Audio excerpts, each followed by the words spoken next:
ओम नमः शिवाय। दोस्तों 4 जुलाई से सावन शुरू हो चुका है। 2 सावन के सोमवार निकल चुके हैं और कल है सावन का तीसरा सोमवार। और सावन की सोमवार में हमें भगवान शिव की जो कथा है वो अवश्य सुननी और सुनानी चाहिए। ये बहुत ही शुभ रहती है और फलदायी रहती है। तो चलिए शुरू करते हैं। आज हम इस वीडियो में आपको सावन के सोमवार की व्रत कथा सुनाएंगे।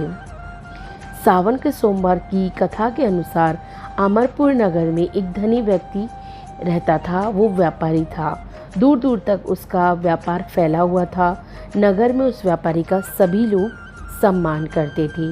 इतना सब कुछ होने पर भी वह व्यक्ति अंतर्मन से बहुत दुखी था, क्योंकि उस व्यापारी का कोई पुत्र नहीं था। दिन रात उसे एक ही चिंता सताती रहती थी कि उसकी मृत्यु के बाद उसके इतने बड़े व्यापार और धन संपत्ति को कौन संभालेगा। पुत्र पाने की इच्छा से वो व्यापारी प्रति सोमवार भगवान शिव की व्रत और पूजा किया करता था। सायंकाल को भगवान शिव के मंदिर में जाकर वो व्यापारी शिव जी के सामने घी का दीपक जलाता था। उस व्यापारी की भक्ति को देखकर एक दिन पार्वती जी ने भगवान शिव से कहा, हे प्राणनाथ, यह व्यापारी आपका सच्चा भक्त है। कितने दिनों से यह सोमवार का व्रत और पूजन नियमित कर रहा है। भगवान, आप इस व्यापारी की मनोकामना अवश्य पूर्ण करें। भगवान शिव ने मुस्कुराते हुए कहा, हे पार्वती, इस संसार में सबको उसकी कर्म के अनुसार फल की प्राप्ति होती है। प्राणी जैसा कर्म करते हैं उन्हें वैसा ही फल प्राप्त होता है। इसके बावजूद पार्वती जी नहीं मानी। उन्होंने आग्रह करते हुए कहा, नहीं प्राणनाथ, आपको इस व्यापारी की इच्छा पूरी करनी ही पड़ेगी।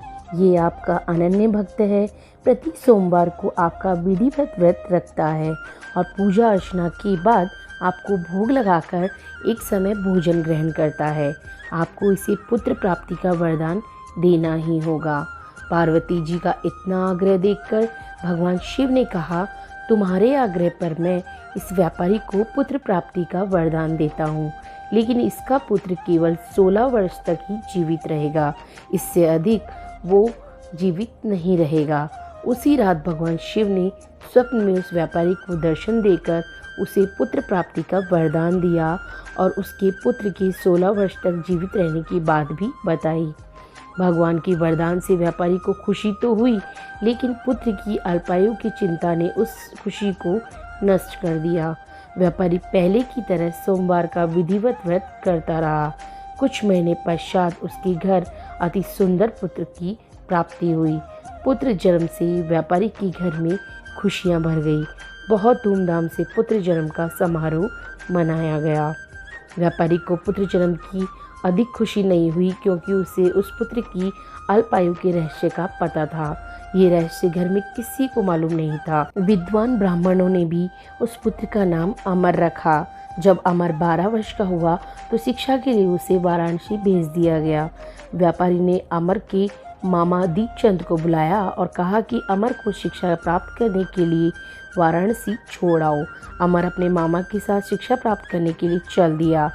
रास्ते में जहाँ भी अमर और दीपचंद रात्रि विश्राम के लिए ठहरते, वहीं यज्ञ करते और ब्राह्मणों को भोजन कराते थे। लंबी यात्रा के बाद अमर और दीपचंद एक नगर में पहुंचे। उस नगर के राजा की कन्या के विवाह की खुशी में पूरे नगर को सजाया गया था। निश्चित समय पर बारात आ गई, लेकिन वर का पिता अपने बेटे के एक आंख से काने होने के कारण बहुत चिंतित था। उसे इस बात का भय सता रहा था कि राजा को इस बात का पता चलने पर कहीं वह विवाह से इनकार न कर दे, इससे उसकी बदनामी होगी। वर के पिता ने अमर को देखा तो उसके दिमाग में एक विचार आया। उसने सोचा कि क्यों न इस लड़के को दूल्हा बनाकर राजकुमारी से विवाह करा दूं। विवाह के बाद इसको धन देकर विदा कर दूंगा और राजकुमारी को अपने नगर में ले जाऊंगा। वर के पिता ने इसी संबंध में अमर और दीपचंद से बात की। दीपचंद ने धन मिलने के लालच में वर के पिता की बात स्वीकार कर ली। अमर को दूल्हे की वस्त्र पहनाकर राजकुमारी चंद्रिका से विवाह करा दिया गया। राजा ने बहुत सारा धन देकर राजकुमारी को विदा किया। अमर जब लौट रहा था तो सच नहीं छिपा सका और उसने राजकुमारी की ओढ़नी पर लिख दिया कि राजकुमारी चंद्रिका, तुम्हारा विवाह तो मेरे साथ हुआ है। मैं तो वाराणसी में शिक्षा प्राप्त करने जा रहा हूँ। अब तुम्हें जिस युवक की पत्नी बनना पड़ेगा वह एक आँख से काना है। जब राजकुमारी ने अपनी ओढ़नी पर लिखा हुआ पढ़ा हुआ पाया तो उसकी काने लड़की के साथ जाने से इनकार कर दिया उसने। राजा ने सब बातें जानकर राजकुमारी को महल में रख लिया। उधर अमर अपने मामा दीपचंद के साथ वाराणसी पहुंच गया। अमर में गुरुकुल में पढ़ना शुरू कर दिया और जब अमर की आयु 16 वर्ष की हो गई तो उसने एक यज्ञ किया।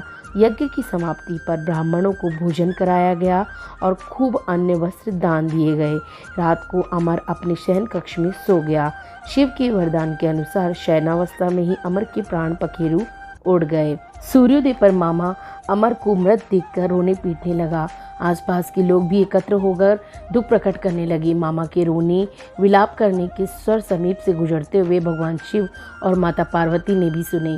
पार्वती जी ने भगवान शिव से कहा, प्राणनाथ, मुझे इसके रोने के स्वर सहन नहीं हो रहे, आप इस व्यक्ति के कष्ट अवश्य दूर करें। भगवान शिव ने पार्वती जी के साथ अदृश्य रूप में समीप जाकर अमर को देखा तो पार्वती जी से बोले, पार्वती जी, ये तो उसी व्यापारी का पुत्र है। मैंने इसे 16 वर्ष की आयु का वरदान दिया था, इसकी आयु तो अब पूरी हो गई है।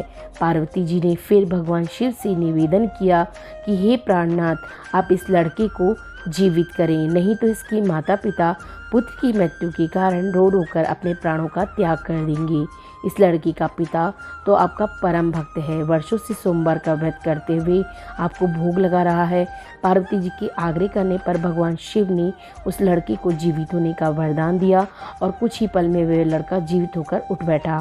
शिक्षा प्राप्त करके अमर मामा के साथ अपने नगर की ओर चल दिया और दोनों चलते हुए उसी नगर में पहुँचे जहाँ अमर का विवाह हुआ था। उस नगर में भी अमर ने यज्ञ का आयोजन किया। समीप से गुजरते हुए नगर के राजा ने यज्ञ का आयोजन देखा। राजा ने अमर को तुरंत पहचान लिया और यज्ञ समाप्त होने पर राजा अमर और उसके मामा को महल में ले गया और कुछ दिन उन्हें महल में रखकर बहुत सा धन वस्त्र देकर राजकुमारी के साथ विदा किया। रास्ते में सुरक्षा के लिए राजा ने बहुत से सैनिकों को भी साथ भेजा। दीपचंद ने नगर में पहुंचते ही एक दूत को घर भेजकर अपने आगमन की सूचना भेजी। अपने बेटे के जीवित वापस लौटने की सूचना से व्यापारी बहुत खुश हुआ। व्यापारी ने अपनी पत्नी के साथ स्वयं को एक कमरे में बंद रखा था। भूख प्यास से रहकर व्यापारी और उसकी पत्नी बेटी की प्रतीक्षा कर रहे थे। उन्होंने प्रतिज्ञा कर रखी थी कि यदि उन्हें अपनी बेटी की मृत्यु का समाचार मिला तो दोनों अपने प्राण त्याग देंगे। व्यापारी अपनी पत्नी और मित्रों के साथ नगर के द्वार पर पहुंचा और अपने बेटे के विवाह का समाचार सुनकर पुत्रवधू राजकुमारी चंद्रिका को देखकर उसकी खुशी का ठिकाना न रहा। उसी रात भगवान शिव ने व्यापारी के स्वप्न में आकर दोबारा कहा कि हे श्रेष्ठी, मैंने तेरे व्रत की प्रभाव को देखा और व्रत कथा सुनने से प्रसन्न होकर तेरे पुत्र को लंबी आयु का प्रदान किया है। व्यापारी बहुत प्रसन्न हुआ और सोमवार का व्रत करने से व्यापारी के घर में खुशियां लौट आई। शास्त्रों में भी लिखा है कि जो स्त्री पुरुष सोमवार को विधिवत व्रत करके हुए कथा सुनते हैं उनकी सभी इच्छाएं पूर्ण होती हैं। तो आप इस व्रत को करिए और भगवान शिव की कथा को सुनिए और सुनाइए। जय भोलेनाथ की।